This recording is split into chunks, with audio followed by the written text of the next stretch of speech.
आम आदमी पार्टी से राज्यसभा सदस्य श्री राघव चड्ढा ने इनकम टैक्स रिबेट और एग्जम्पशन का अंतर स्पष्ट किया।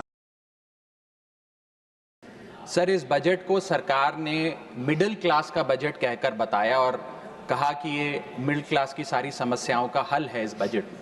तो सबसे पहले सर मैं मिडिल क्लास की चर्चा करना चाहूँगा, उसके बाद अपने भाषण के अन्य भागों पे जाता जाऊँगा। सर, पहली बात तो यह है कि सरकारें मिडिल क्लास को एक आत्मा रहित कंकाल समझती हैं जिसकी हड्डियों पे चढ़ के $5 ट्रिलियन इकोनॉमी बनाना चाहती हैं। सर, इस देश का मिडिल क्लास कमर तोड़ मेहनत करता है, लेकिन इस मेहनत के बावजूद मिडिल क्लास गरीब हो रहा है, अमीर नहीं हो रहा। गरीबों के लिए तो अक्सर सब्सिडीज और स्कीम्स लाई जाती हैं जो कि लानी भी चाहिए। अमीरों के लिए production linked incentives, rebate, tax incentives, न जाने क्या क्या लाया जाता है, लेकिन इस देश के मिडिल क्लास को कुछ हासिल नहीं होता। ऐसा लगता है कि सरकारें समझती हैं कि देश के मिडिल क्लास के ना सपने हैं ना अरमान है, लेकिन वो सोने का अंडा देने वाली वो मुर्गी है जिसकी गर्दन जब चाहे मरोड़ के टैक्स वसूल लिया जाए। इसी के चलते सर मैं कहना चाहता हूं कि इस देश में मांग यानी कि डिमांड इसलिए गिर रही है क्योंकि इस देश का मिडिल क्लास सिकुड़ रहा है। तमाम आंकड़े एफएमसीजी सेक्टर से लेके गाड़ी बेचने वाले कंपनियों की सेल्स के आप उठाकर देखेंगे तो वो आपको यही बताएंगे कि इस देश का मिडिल क्लास खर्च नहीं कर रहा, और खर्च इसलिए नहीं कर रहा क्योंकि उसकी जेब में आमदनी ही नहीं है। मिडिल क्लास खाली सेंसस के लिए नहीं है सर, उसके भी अपने अरमान हैं, उसके अपने सपने हैं। 1989 में यूनाइटेड स्टेट्स ऑफ अमेरिका में एक पिक्चर बनी थी जिसका नाम था Honey I shrunk the kids. मुझे लगता है भारत देश में वर्ष 2025 में पिक्चर बननी चाहिए honey I shrunk India's middle class. Sir, मैं आपको साफ तौर पे बताना चाहता हूं कि मिडिल क्लास टैक्स उससे वसूला जाता है जैसे उससे किसी अधिकार से हम टैक्स ले रहे हैं और सुविधा उसको एहसान मुताबिक दी जाती है। सर, नेस्ले इंडिया के अभी आंकड़े आए जो इस देश की सबसे बड़ी एफएमसीजी कंपनियों में आता है। उस आंकड़ों में यह पता लगा कि 8 वित्तीय वर्षों में इस वर्ष सबसे कम ग्रोथ उन्होंने दर्ज कराई है। और जब नेस्ले इंडिया के चेयरमैन से यह बात पूछी गई कि क्यों आप अपनी लोएस्ट ग्रोथ पर आ गए, तो नेस्ले इंडिया के चेयरमैन ने कहा कि भारत का मिडिल क्लास खरीद नहीं रहा, भारत का मिडिल क्लास सिकुड़ रहा है।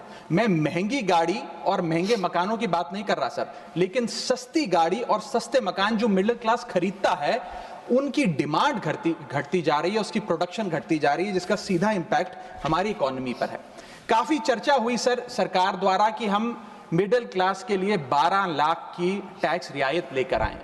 मैं सर बतौर चार्टर्ड अकाउंटेंट ये बताना चाहता हूं कि ना ही ये टैक्स एग्जेम्पशन है, ना ही ये टैक्स डिडक्शन है, ये एकमात्र टैक्स रिबेट है। इस रिबेट का स्वागत हम सब करते हैं, हम सबको खुशी हुई, लेकिन मैं आपको इन तीनों में फर्क बताना चाहता हूं और ये दिखाना चाहता हूं कि कैसे चोर दरवाजे से इंडियन मिडिल क्लास से अभी भी इनकम टैक्स वसूला जा रहा है। पहली चीज सर, ये इनकम टैक्स एग्जेम्पशन नहीं है। एग्जेम्पशन होता है जैसे एक सोर्स ऑफ इनकम पर इनकम टैक्स लगे ही ना, जैसे कि इस देश में एग्रीकल्चरल इनकम, खेती बाड़ी से जो कमाई होती है उस पर कोई इनकम टैक्स नहीं लगता। ये वो नहीं है।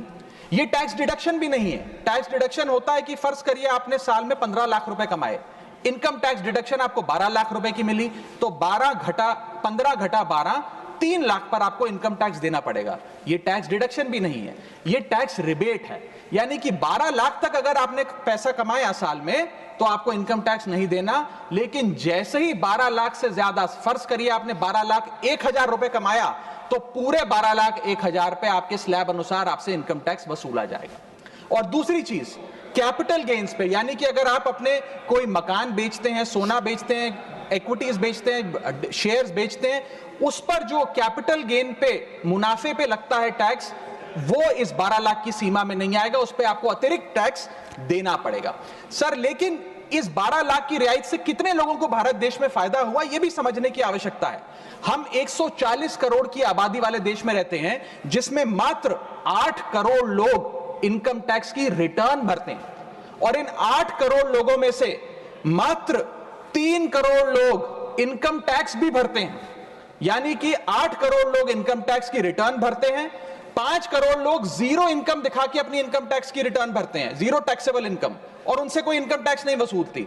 लेकिन जो बाकी 3 करोड़ बचे, मात्र वो ही इनकम टैक्स भरते हैं। तो किन लोगों का फायदा हो रहा है, ये भी समझने की आवश्यकता है। और इसका मुकाबला आप करिए सर, सीएमआई का डेटा बताता है कि इस देश में कंजम्पशन के आधार पे 43 करोड़ इंडियन, 43 करोड़ भारतीय भारत की मिडिल क्लास में आते हैं। 43 करोड़ में से मात्र 2 से 3 करोड़ लोगों को ही इसका फायदा होने जा रहा है। उसका हम स्वागत करते हैं, लेकिन बाकियों के लिए क्या? वित्त मंत्री जी ने यह फैसला जब सुनाया तो कहा कि इससे भारत की कंजम्पशन बढ़ेगी, खपत बढ़ेगी और इकोनॉमी का चक्का, इकोनॉमी का पहिया चलने लग जाएगा। मैं आपको बताना चाहता हूं और इस सदन में भविष्यवाणी करता हूं सर कि इस टैक्स रियायत से इस देश की कंजम्पशन नहीं बढ़ने वाली। अगर आप वास्तव में इस देश की खपत यानी कि कंजम्पशन बढ़ाना चाहते हैं तो आपको इनकम टैक्स के साथ साथ जीएसटी नाम का टैक्स कम करना पड़ेगा, क्योंकि जीएसटी वो टैक्स है जो इस देश का अमीर से अमीर आदमी और गरीब से गरीब आदमी भी देता है।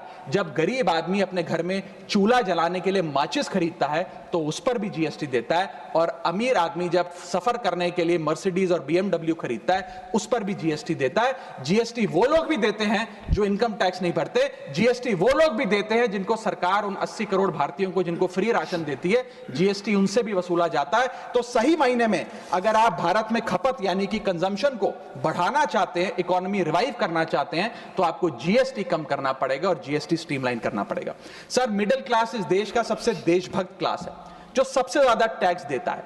और सर, जब नौकरी से लौटता हुआ साधारण पैंट शर्ट पहने मिडिल क्लास का आदमी मेट्रो की लाइन में खड़ा होता है तो उसे यह चिंता नहीं होती कि घर जाकर कौन सी पिक्चर देखूंगा या कौन सा पकवान खाऊंगा। उसे यह चिंता होती है कि मैं अगले हफ्ते अपने बच्चों की फीस कैसे भरूंगा, बाबूजी का ऑपरेशन कैसे कराऊंगा, या बड़े साल नौकरी कर ली, अब एक स्कूटी खरीद लेता हूं। लेकिन जब बाजार जाता है तो पता लगता है वो स्कूटी जो 4 लाख की जो 40,000 की मिलती थी वो अब 1 लाख रुपए की मिलने लगी, या वो ऑल्टो गाड़ी जो 3-3.5 लाख की मिलती थी अब 10 लाख रुपए की मिलने लगी। ये सच्चाई है सर, और इसलिए है क्योंकि सर सैलरी बढ़ती नहीं, बचत होती नहीं, सिर्फ और सिर्फ महंगाई बढ़ती है।